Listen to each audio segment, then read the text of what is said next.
Talking Shirts is presented in partnership with White Oak Cottage. For more information, visit whiteoakcottage.co.uk.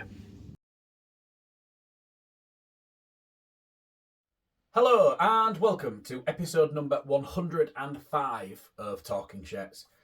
I'm Mike from Hull KR Shirts, and today we're going to take a look at this, what I'm calling 1979 to 1981 away shirt by Adidas. Now, this style of shirt was used quite a lot during many years at Hull KR, which is why I've kind of had to guess a little bit on the years that it was used in.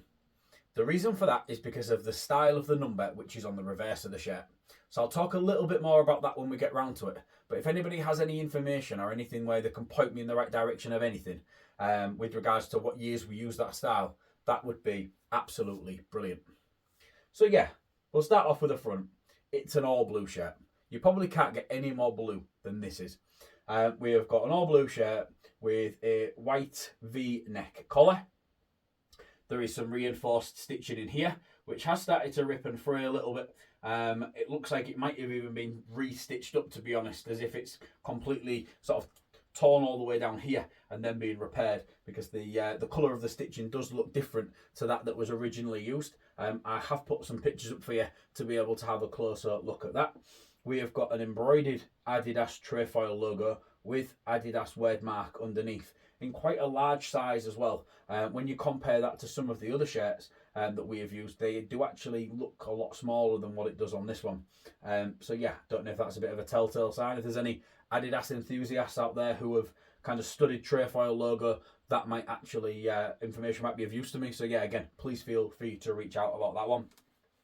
We have got the Hull Kingston Rovers Club crest, and this has been embroidered into the shirt using the back of the shirt to form the back of the crest. So it has been applied in white stitching and then onto the blue back of the shirt, which obviously makes that boom really well off the back of the crest. No front of shirt sponsor. Now, this one, I believe, is part of the reason why I think it was probably used up until sort of 1981. You would have imagined that this would have probably have had rank Xerox on the front of it, had it have been used too deep into 81. Or if it was used later than that, you would have imagined it would have had Hanson white print on the front of it, or Savoy tyres as well if it was sort of later. So that's kind of part of my thinking as to why it was probably used during sort of that era, so in 79 through to 81. Happy to be proved wrong on that, by the way, because as I say, I can't stress how much of a bit of an educated guess that is, more so than it being knowledge or fact. We will just take a look at one of these sleeves, mostly because they are both exactly the same. But as you can see here, we have got kind of a 3/4 length sleeve, and then we've got the classic 3-stripe branding, which goes all the way down from the collar all the way down to the cuff on the end of that 3/4 length sleeve. It is a separate piece of fabric, so the blue and the two pieces of blue between the 3 white stripes is actually all the same part of the same sort of tapering, and again, that has been embroidered and stitched onto the shirt, holding that in place quite well. At the end of the 3/4 length sleeve, we have got this white cuff, and again, it's just kind of a detail element when you think of having a white collar and then adding these white cuffs to the end of a shirt. It does just make it look a lot better. I can kind of turn that in there, and if it did just finish like that, it would maybe look a little bit unfinished. So the addition of the white cuff is something from a design perspective which just makes it kind of just finishes it off quite nicely. Almost that cherry that goes on top of the icing on top of the cake is probably how I would best describe this white cuff. So, before we take a look at the back of the shirt, here is a quick word from our sponsor.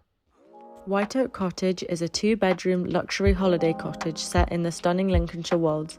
It has 2 ensuite bedrooms, a hot tub, wood burner, Wi-Fi, electric vehicle charger, and is pet friendly. It is ideally situated in the Wolds, yet only 15 miles from the coast and 25 miles from the historic city of Lincoln. For more information, visit whiteoakcottage.co.uk. And welcome back to episode number 105 of Talking Shirts. Here we are now with the back of this 1979-1981 away shirt. And the first thing that I'd have liked to have think that you have noticed is this really cool number on the back of the shirt.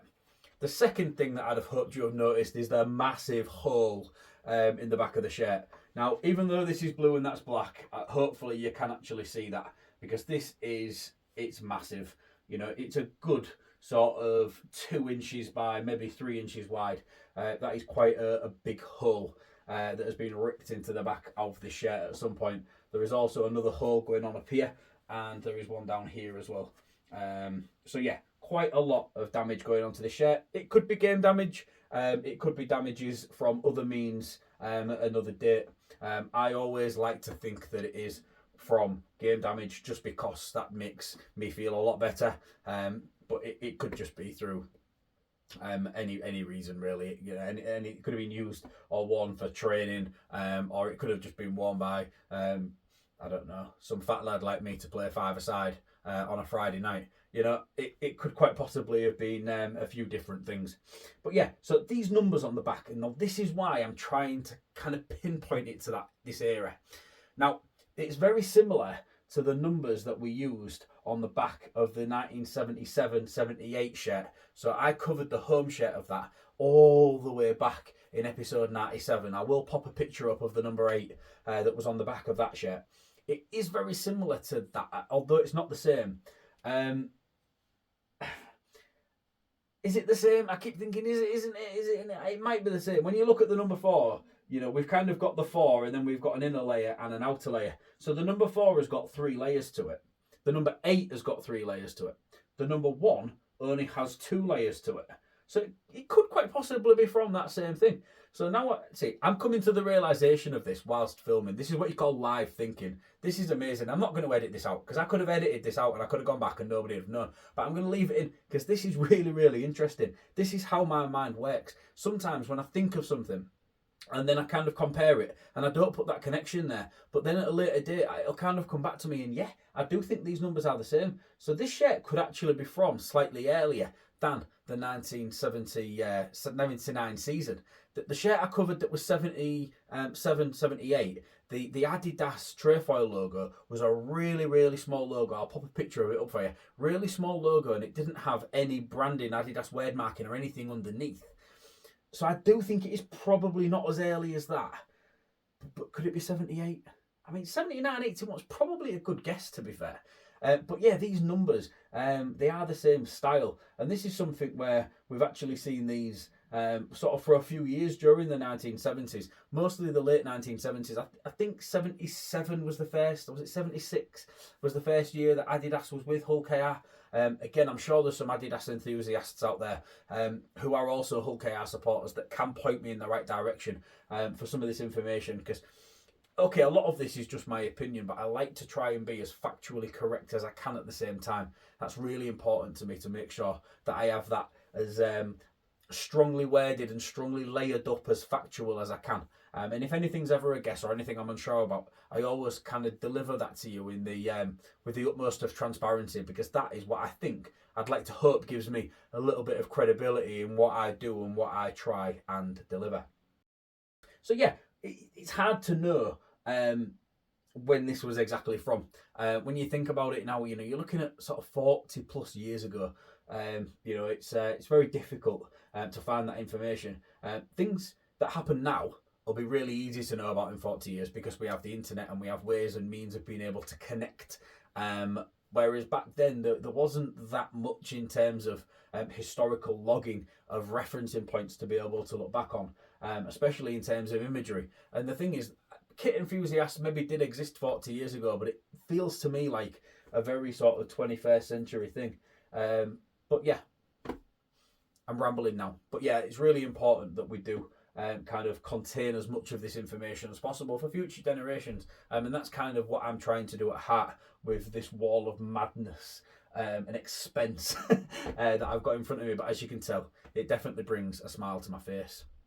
So the number 14, I had a quick look at some stats I've got.